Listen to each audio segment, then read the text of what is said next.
Hey guys! So it's been way too long since we've done a video, and it is back to warmer weather, so we are back to camping season again. So we just got set up at the camper, and we did some major remodel. I guess it's not major, but we definitely remodeled because we wanted to make sure we could bring both big macaws with us, Poncho and Max. So I kind of wanted to do an updated RV tour just to kind of show you guys what we did. Alright, so starting from our camper door, we left the bedroom and everything the same. There's definitely no way we could fit cages in here. It's a pretty tight fit to begin with. We kind of had to make the choice between getting rid of the couch or our dinette. This used to be our dining room table area. As you can see, it's definitely not now. So when you'd walk in, we originally had booths here a long time ago. We ended up changing it to a table and chairs to make more room in here and more room for a bigger cage for the ferrets. And now we have none of it. So we ended up choosing to keep the couch instead of putting the birds here. The couch long term was a little more comfier for me and Fred to sit on long term, as opposed to sitting at a dining room table all the time. So this is where the table used to be. We ended up having to decide on which cages to get the macaws. Now, these are definitely not anywhere near close to the same size as their other cages are. Hi, Max. Their cages at home are obviously much, much bigger than this.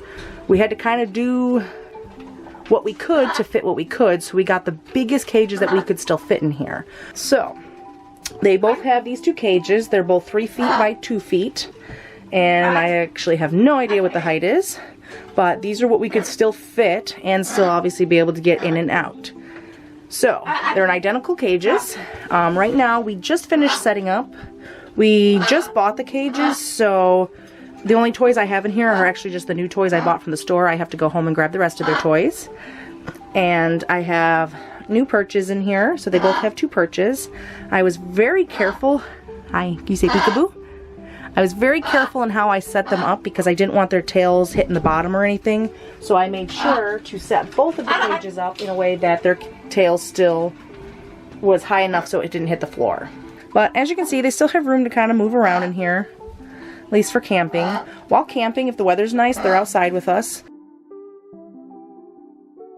Otherwise, I actually usually have them out and about in here with me. So, that's these two. Yeah, I'm going to close up shop. At least you. Alright, so next, obviously we had to fit little Miss Sunny. So Sunny's cage is up here. So this is her little to-go cage right now. And then for the most difficult thing, we had to decide what to do with our ferrets. So the ferrets have been long-time campers with us, right? And normally speaking, their cage was over here next to the table when we had the table. Obviously there's no room for that because I needed enough room to have big enough cages. Are you going to come out and say hi? You want to come here?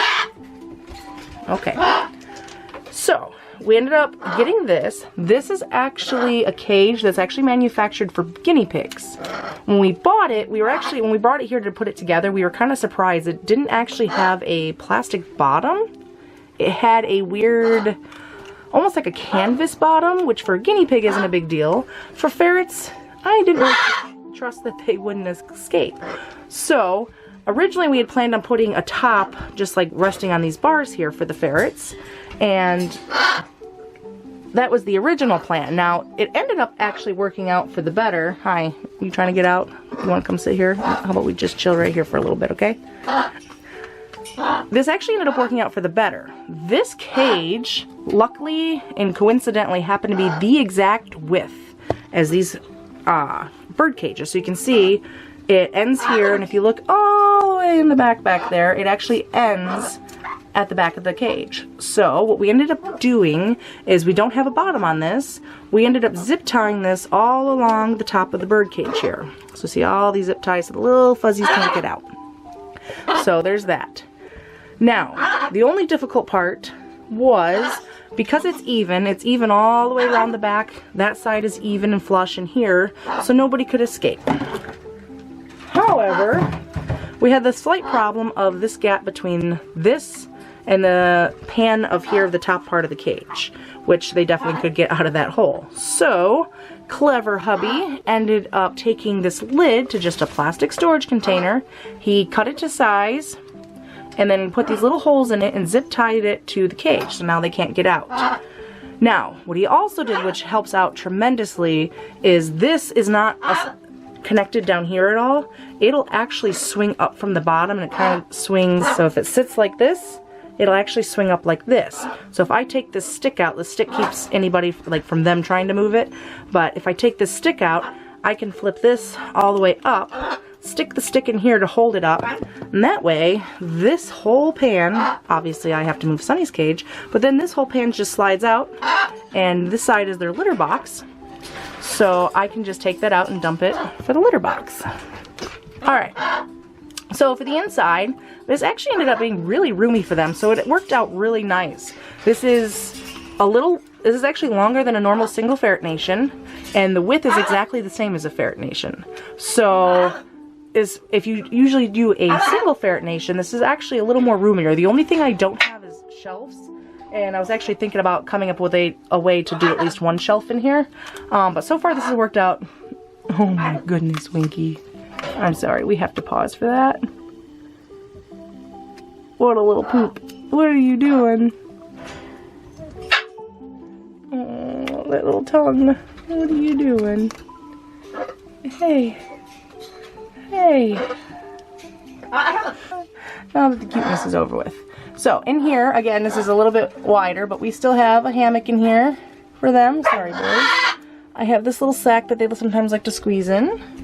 I got their dishes, their water bottle, and then over here, they have that little hanging cube, which actually is their favorite thing to sit in right now. It's new. And then it did come with this little platform here for a guinea pig. Normally that sits flat, but the way I have it, it's kind of like a ramp so they can get up there, and then they have a little hidey hole in there. But they have a lot of room to kind of run back and forth and play. Again, a little bit more roomier than a single ferret nation. Oh, little turd, there goes your tongue again. You're so cute. You're a weirdo. Why are you doing that? But normally speaking, if it's nice outside, they're outside with us in their outside enclosure. You're just grooving, aren't you? Or they just, you know, run around in here and play like they did all morning long while I cleaned up their cage. Overall, it's a little more crowded in here. As you can see, we lost more of our pathway. It was the original reason why we took out that bench seating and did the actual table and chairs, was because it opened up this pathway here and made more room. You were a ridiculous bird. And we wanted the more space, but to us it was more important to be able to have all these guys with us and lose the space. It was worth it. So this is kind of what we got going on. So that's just kind of my little bit of an updated tour of the camper. Again, that's the main differences that change and stuff like that. Are you a good bird? Are you a good bird? Yeah? Are you a good bird? What are you gonna say? Are you a good bird? Yeah? Let me pet you? Let me get that fluffy head. Let me get that fluffy head. Yeah, this bird is ridiculous. This bird is ridiculous. I don't know why you like me so much. I don't. I think that's all I have to say today. I plan on doing more videos again, so I'm sorry that it's been a very long time since we've done a video. But thank you for watching. If you enjoyed the video, please give all these crazy psycho animals a thumbs up. And if you're not already, please subscribe.